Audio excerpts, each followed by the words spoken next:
Welcome back to my 10 favorite people. Hope you're doing well. I'm incredibly excited for today's video because Bitcoin seems to be gearing up for a great Q4. We have fully reset market sentiment. You can see that very clearly in the fear and greed index. Just last week, we had some pretty serious fear during that sell-off. We also saw quite a bit of panic selling from spot ETF holders. That also coincided with a huge washout of leverage longs. In fact, it was the biggest leverage long liquidation day we've seen this entire year, even more than anything we saw during the tariff drama in April. And of course, last but certainly not least, we also saw the GLI make new highs recently, which means that Bitcoin should have a pretty decent October and November if the trend that has been working for us this entire cycle continues into the end of the year. And I don't see why we wouldn't expect that to happen based on what we've seen up to this point. And now I know there's a lot of concern surrounding the looming US government shutdown, especially because it's being heavily covered by mainstream media. But I believe that if anything, that's going to end up being some short-term noise here into maybe mid-October, but it's going to have no impact on the next few months and the remainder of 2025 once that noise is behind us. And based on all of that data, it's clear to me that our base case should be a rally into Q4 for Bitcoin. What's going to happen after that? It's hard to tell as of right now. I prefer to take things a few months at a time. And although it's possible that we see a prolonged chop period before Bitcoin rallies like what we saw in 2024 and in 2023, that is not my base case as of right now. And I still believe it is unlikely that the cycle top is in for Bitcoin. Bitcoin's price action continues to look quite solid, now confirming a higher low at that likely support region. We were expecting Bitcoin to bottom, similar to the higher lows we put in September and October of 2024 and in September and October of 2023. And this is exactly why Monday's free weekly report was called the higher low, because so many investors were panicking when Bitcoin was trading below its 20-week moving average,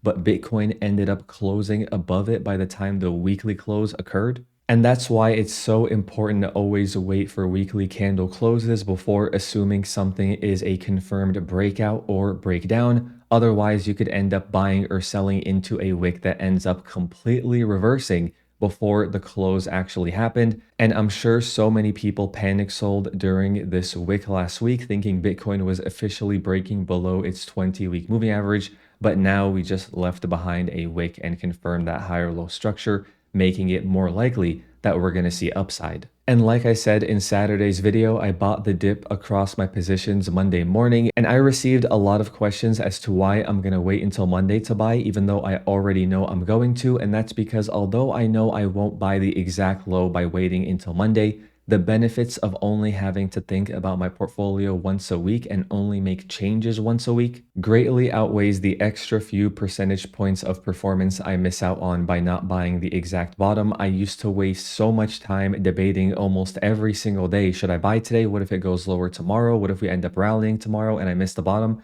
So limiting myself to just one day a week makes it so much more time efficient to make portfolio decisions. And as always, if you'd like to learn more about my portfolio automation system or mental models I use to navigate markets or common mistakes I see so many investors making, you can check out the Crypto Enjoyers program and community in the video description. But for now, it's great to see that Bitcoin was able to save its price structure and create another false breakdown below 112,000. And it's pretty amazing that we ended up seeing a green September for Bitcoin, which is a pretty rare occurrence. We've only seen 4 green Septembers before this one in Bitcoin's price history. But what's even more interesting is every single time Bitcoin has had a green September historically, October and November also ended up being green, with an average return of about 50%. We can add some diminishing returns there as well. So maybe let's say it's going to be 30 to 40% this time if that pattern continues.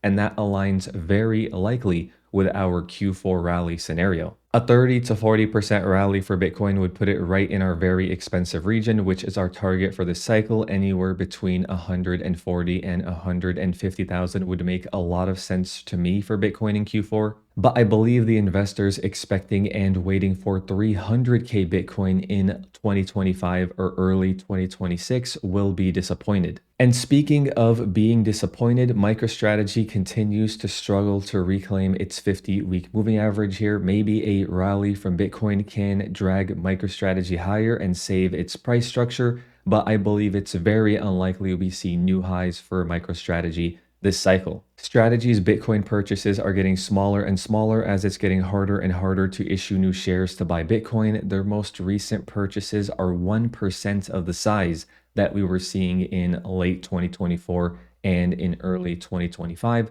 but it's nice to see that they're still slowly taking supply off the market. We're seeing something similar from other Bitcoin corporate treasuries like Metaplanet. Their stock continues to perform terribly, but they're slowly absorbing Bitcoin supply off the market, which is good for Bitcoin.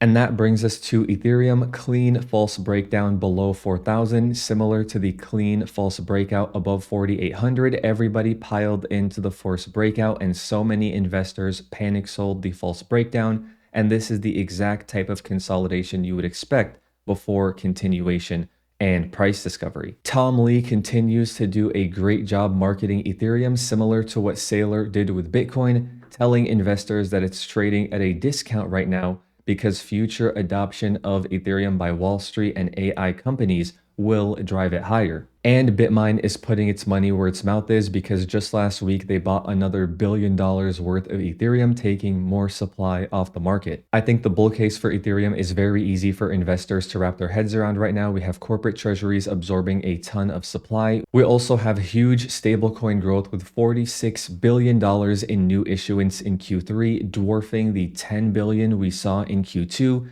And what do you know, 60% of stablecoins are on Ethereum. And we also have quite a bit of institutional demand coming in via these spot ETFs, and it's clear that a lot of attention and brand recognition happens with Ethereum because it is the second largest asset after Bitcoin. So the base case remains that this is just a cool-off period for Ethereum against Bitcoin before it continues higher. Ethereum Bitcoin breaking higher would likely also increase investor appetite and help altcoins. We also know that October is ETF month because we have so many altcoin ETFs with a final deadline in mid-October, and they're very likely going to get approved. And in my opinion, the best positioned altcoin continues to be Solana. Very strong uptrend ever since the tariff low, violent backtest of our previous range high with a false breakdown, and it looks like it wants to head higher from here. You can also see that in last week's flows. You had Bitcoin with some outflows, Ethereum with some outflows, and Solana by far with the most inflows, bringing in triple what XRP brought in, even though Solana has almost half the market cap that XRP does. And that is not surprising because we see a lot of demand for Solana on the CME futures open interest. This is very similar to what we saw for Bitcoin before Bitcoin's ETF went live. And no other chain comes close in terms of users and transactions. 14 million active addresses, 400 million transactions. And even if you think these transactions are fake or bots, just the fact that this chain is able to process that many transactions in a 7-day period is nothing we've really seen a blockchain before it be able to do. So I remain bullish on Solana against Bitcoin. I do believe we hold the 50 and 200 week moving averages here and head higher. And I do believe Ethereum and Solana will flip Bitcoin on a 1-year rolling performance basis, which is exactly what we want to see from our assets that are further out on the risk curve. And that brings us to macro. As we said earlier, the GLI is making me quite optimistic for October and November. Maybe there's some chop before that, but I do expect Bitcoin to break higher. And as we get more into the month, we'll see what's going to come next for Bitcoin and whether the global liquidity index is going to continue its uptrend or break down lower. A lot of that is going to depend on what we see for the US dollar index, which continues to go sideways in a range here. I don't think it's going to make any big difference to the GLI until it breaks up or breaks down. We're still expecting 4 rate cuts over the next 12 months. This is what the current market projection looks like, but I expect us to see more rate cuts than that. And what's most important to me is that we see this continued macro breakout in the global liquidity index. You already see the S&P 500 pricing it in, and I believe it's only a matter of time before Bitcoin follows through. We have seen the same pattern over and over again of the S&P 500 bottoming and rallying first, and everybody complaining that Bitcoin is underperforming and why are we even buying Bitcoin because the S&P 500 is lower risk. We saw the same thing in 2023, same thing in 2024 multiple times, and we're seeing the same thing now. Every time Bitcoin lags a bit, everybody starts complaining and whining, saying that Bitcoin sucks, ignoring the fact that Bitcoin is up 650% off the November 2022 low, and the S&P 500 is up maybe 80% during that same time frame. And I believe it's only a matter of time before Bitcoin plays catch up like it has done over and over and over again this cycle. And we see something very similar from other hard assets like gold, which has been rising recently as well. And although I know many people are making this comparison and saying Bitcoin follows gold with a lag, what this chart actually shows is that Bitcoin leads gold, which makes a lot of sense because Bitcoin is the smaller, faster moving $2 trillion asset, and gold is the old, slow moving $22 trillion asset. So we'll see what happens, but this Friday we'll be receiving an update to the unemployment rate, the Fed's preferred measure of employment. We know the labor market has been weakening recently, and that's why the Fed is continuing rate cuts, but we're not seeing a big collapse quite yet in things like continuing jobless claims, our proxy for the number of unemployed people in the US, or initial jobless claims, our proxy for the number of layoffs. We know inflation is a bit elevated, but as long as it's below 3%, I believe the Fed is going to continue with rate cuts, and we have GDP still quite positive with the real GDP at 2.1% for Q2 and forecasted to be 3.9% for Q3. So I don't see a recession on the horizon anytime soon. And although the Fed hasn't announced an end to QT quite yet, we have seen their balance sheet flatline here. So we'll see how that develops over the next few weeks and months. But as we look forward, the federal government is still running huge deficits. That trend seems to be worsening year after year. Exponential debt growth means exponential money supply growth as the fiat currency gets debased. And that provides a strong tailwind for our popular risk assets like the S&P 500 and fixed supply risk assets like Bitcoin. But as always, let me know what you expect. Thank you so much for the support on the recent videos. Thank you so much for watching, and I'll talk to you soon.